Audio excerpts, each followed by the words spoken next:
আমরা হায়াবুসা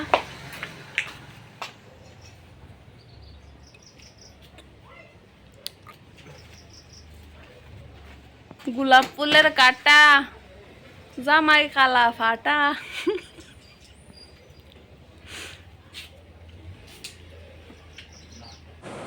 তো hi hello everyone, কেমন আছো বন্ধুরা? আশা করি তোমরা সবাই ভালো আছো। আমরা রেডি সেডি হইয়া লইয়া গেলাম কালা জামাইটারা লইয়া বাইরে গেলাম বাইর থেকে, যাইতেছে একটু শপিং করতে।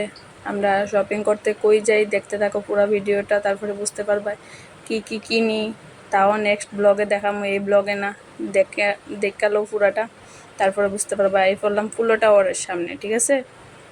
এই যে নতুন ফুলো ইন্টারন্যাশনাল মল হয়েছে। কে কে আইসো এটার ভিতরে? আমি তো কোনোদিন ঢুকছি না বাবা, আমরা এত সামর্থ্য নাই যে এত বড় মলের ভিতরে ঢুকবো, ঠিক আছে না? আমরা নর্মাল মলের ভিতরেই যাই। এই যে রাস্তাঘাটের দেখো কতটুক। আর যারা খুয়াইয়া কৈলাসর যাইতে বা কৈলাসরের গাড়ি টাড়ি লাগে, ওখানে একটা গাড়ি দেখাইছি না, এটার পিছনে নাম্বার আছে। এই নাম্বারে ফোন করলে কৈলাসরের টিকিট কাটতে পারবে। এটা কৈলাসরের বাস, ঠিক আছে? এই যে রাধানগর আইয়ে পড়লাম। এই দেখো আমরা জাতীয় পতাকার 3টা রং। এই ব্রিজটা আমার এত ভালো লাগে, আমি যখনই যাই এই মানে একটু না একটু ক্লিপ আমি লই। আমার এত ভালো লাগে, এই 3টা কালার সেরা লাগে না? কার কার ভালো লাগছে কমেন্ট করে জানায় তো। আর নেক্সট ব্লগটা দেখতে থাকো।